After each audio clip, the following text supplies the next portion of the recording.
Хрватската радио-телевизија со емисија посветена на политичката ситуација во Македонија, интервјуа на лидерите на двете најголеми политички партии во земјата Никола Груевски и Зоран Заев, но и анализа на политиколози од Хрватска. Ставовите и мислењата за актуелната ситуација во Македонија и гледиштата на Груевски и Заев во однос на албанската платформа, но и понатамошниот развој на ситуацијата и можните решенија на кризата. Државен удар е кога после изборите ќе се донесе платформа во друга држава, а ќе се однесува на вашата држава во случајот Република Македонија, смета Груевски. Кога таа платформа не е изнесена пред граѓаните на избори, кога граѓаните не се согласуваат, кога таа платформа е спротивна на уставот на државата и кога политичарот кој што ја прифаќа таа платформа е уценет. Граѓаните не гласаа за таа платформа. Тие не беа запознаени пред само месец или два на изборите дека Зоран Заев ќе прифати таква платформа и со таа платформа мнозинството македонци ќе се однесат во опозиција со цел малцинството македонци и мнозинството албанци во Македонија да ја донесат таа платформа. Така гледано може да се каже дека е еден вид на државен удар. Груевски додава дека албанската платформа е спорна бидејќи е спротивна на уставот на Македонија, се оди кон бинационална држава, се занемаруваат другите етнички заедници во Македонија како што се турците, ромите, србите, бошњаците, власите, хрватите, така што сите се ставаат во една споредна позиција, а се фаворизира само една, албанската етничка заедница, а тоа се прави неуставно, се прави без да се најави на изборите, со платформа подпишана во друга држава под покровителство на друг премиер, премиерот Еди Рама. Груевски, одговарајќи на прашањето како ќе се реши оваа политичка криза пак, посочува дека постојат два начини. Постојат два начина да се реши кризата кои што ние јавно ги понудивме.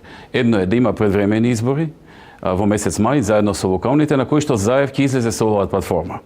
Вториот начин е Заев да ја прифати понудата на ВМРО да се откаже од платформата, а да добие малцинска влада со подршка на ВМРО ДПМН. Лидерот на СДСМ пак на прашањето дали ги предел националните интереси со прифаќањето на барањата на албанските партии, вели дека за председателот на државата Ѓорѓе Иванов било спорно тоа што пишува дека се бара да се отвори дебата за државните символи, како грбот, знамето и химната, и формулацијата каде што се осудуваат војски од минатиот век кои што убивале цивилно население. Господинот Иванов е спорно тоа што пишува дека бара да се отвори дебата за државните символи, како грбот, знамето, химната, но дебата, сака да разговарат, ниту барат одлуки, ниту укажуваат како чинители во ова наше заедничко општество во кое што живееме, сака да го кажат и својот глас. И ако сме демократска земја, од дебата не треба да се плашиме. Или таму има една формулација, каде што се осудуваат војски од минатиот век, кои што убивале цивилно население. Нема ништо лошо од тоа. Некој лаудира дека тоа биле српски војски, некој вика дека биле германски, некој италијански, некој бугарски војски за времето на фашизмот, вторите балкански војни или слично, но осудата дека војски убивале цивили апсолутно не е ништо страшно. Така да изговорот кој што го најде дека некој тоа и мисли лошо на Македонија е навистина без основ. Причината ја правда дека таа декларација била подпишана во Тирана.